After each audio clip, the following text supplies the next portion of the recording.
ამ წუთებში სასჯელ ახსრულების სამინისტროში საგანგებო ბრიფინგი იწყება. განცხადებას გააკეთებენ იუსტიციის და სასჯელ ახსრულების მინისტრები და უმრავლესობის წევრი ეკა ბესელია. სამინისტროს ჩვენ პირდაპირ ეთერში ვrთავთ.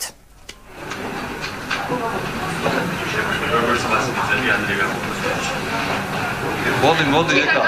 თავი ადამიანი დღეს ჩვენთან შეხარ.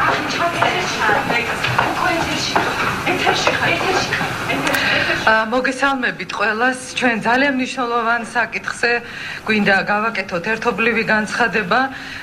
საკითხი ეხება ამნისტიის კანონის ძალაში შესვლისა და ახსრულების პროცედურებს, რომელიც საზოგადოების ძალიან დიდი ნაწილის ინტერესს იმსახურებს და მიპყრობილია მთელი ყურადღება სწორედ აქეთკენ. კიდევ ერთხელ მინდა დავადასტურო, რომ ეს არის კანონი, რომელიც საქართველოს პარლამენტისა და მთავრობის ერთობლივი მუშაობის შედეგად შედგა და ეს არის ის ჰუმანური აქტი, რომელიც ახალი ხელისუფლების პირობებში მისცემს ათასობით ადამიანს თავი იგრძნოს უკეთეს გარემოში, იგრძნოს თავისუფალ გარემოში.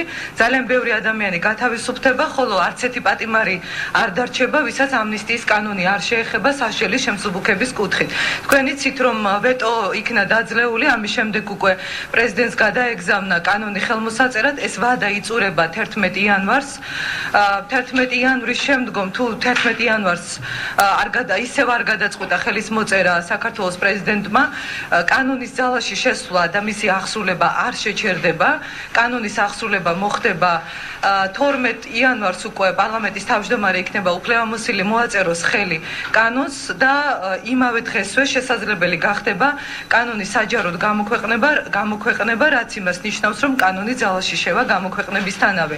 ჩვენ გვქონდა შიდა კონსულტაციები იუსტიციის სამინისტროს, სასჯელ ახსრულების სამინისტროს, შინაგან საქმეთა სამინისტროს წარმომადგენლებთან ახსრულების პროცედურასთან დაკავშირებით.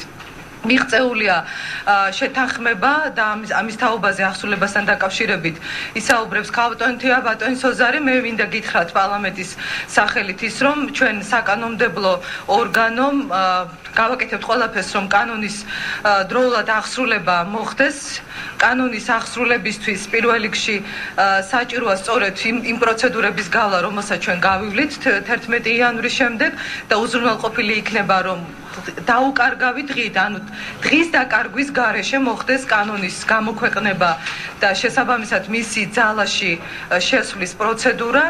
და ასევე მინდა გითხრათ, რომ ჩვენ ამნისტიის კანონში ჩავდებით ის პრინციპი, რომ პოლიტპატიმრების გათავისუფლება მოხდეს სასამართლოს გარეშე, ანუ იუსტიციის სამინისტროს ან პროკურატურის და სასჯელ ახსრულების ერთობლივი მოქმედებით პოლიტპატიმრები დაუყოვნებლივ დატოვებენ ციხეებს. მე კიდევ ერთხელ მინდა მიულოცო ყველა იმ ადამიანს, ვინც გათავისუფლებულია ძველი ახალწლე შეხვდება სახლში, იმათაც ვინც დანარჩენები თავიანთ სახლებს დაუბრუნდებიან და იმედი მინდა გამოთქვა პარლამენტის სახელით, რომ ყველა ეს ადამიანი გააგრძელებს მშვიდობიან ჯანსაღ ცხოვრებას და გააკეთებენ ძალიან ბევრ კარგ საქმეს. ეხლა ქალბატონ თეას მინდა გადავცე სიტყვა. ბატონო, მოგესალმებით.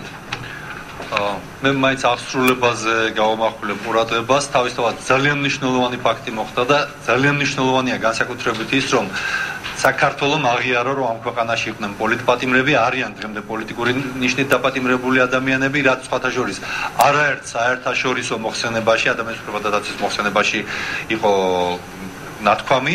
ეს აღიარა საქართველოსაც და ეს იქნება კარგი მაგალითი იმისთვის, რომ არასდროს არ გავიმეოროთ წარსული შეცდომები, რაც შეეხება პოლიტპატიმართა გათავისუფლებას, როგორც კი ხელი მოეწერება და ძალაში შევა კანონი, მეორე დღეს დილის 10 საათზე 13-ში დაიწყება პოლიტიკური ნიშნით დაპატიმრებულ ადამიანთა გათავისუფლება და პოლიტპატიმრები გათავისუფლებდებიან დაუყოვნებლივ. ეს გასტანს მაქსიმუმ 1 საათის განმავლობაში.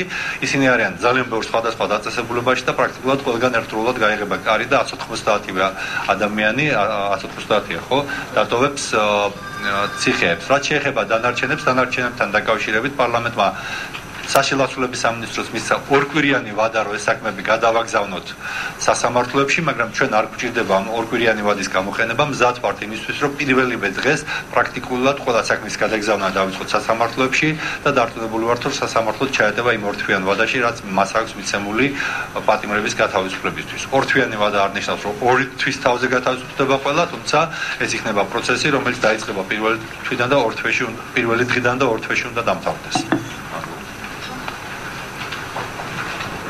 მივესალმები იუსტიციის სამინისტროს სახელით და პროკურატურის სახელით ამ დიდ მოვლენას. მე მადლობა მინდა უთხრა საქართველოს პარლამენტს, რომელმაც დაძაბული პირობების მიუხედავად და მუდმივი ბრძოლის რეჟიმის მიუხედავად მაინც მიიღო ეს ამნისტიის კანონი და მადლობა საკანონმდებლო ორგანოს იმისთვის, რომ იუსტიციის სამინისტროს, შინაგან საქმეთა სამინისტროს და სასჯელ აღსრულების დეპარტამენტის მოსაზრებები შეძლების დაგვარად იქნა გათვალისწინებული.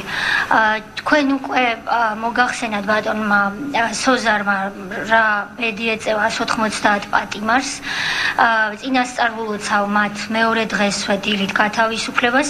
მე მინდა შევეხო 25 პოლიტიკურ დევნილს, რომელსაც ამნისტიის კანონი ეხება.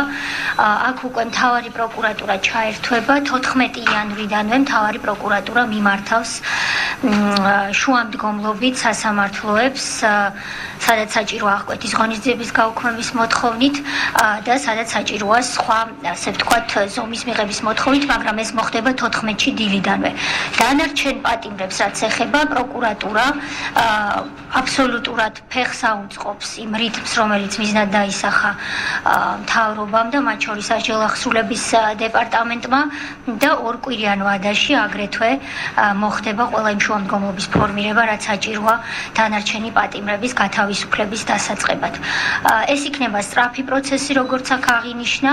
პირველ რიგში გამოდიან პოლიტიკური ნიშნით პატიმრები, შემდეგ დევნილები მომდევნო დღეებში და დანარჩენ ყველა პატიმარს მაქსიმალურად სწრაფად შეიძლება დაუბრუნდეს თავის ოჯახს და რაც მთავარია დაადგეს სწორგზას, იმ სწორგზას, რომელზე სიარულშიც ჩვენ მთავრობა მათ ხელი უნდა შეუწყოთ. ვულოცავთ მათ მთელი მთავრობის სახელით და რაც არ უნდა გასაკვირი იყოს, მე მეამაყება, რომ დღეს პროკურატურა არის ბედნიერი იმით, რომ პატიმრებს ტოვებს იხებს. ეს იყო პირდაპირი ჩართვა სასჯელ აღსრულების სამინისტროდან, როგორც გაირკვა ძველით ახალ წელს პოლიტიკური პატიმრები ციხეებს დატოვებენ. ამნისტიის კანონი აღსრულდება 12 იანვარს, როდესაც პარლამენტის თავმჯდომარე კანონს ოფიციალურად ხელს მოაწერს.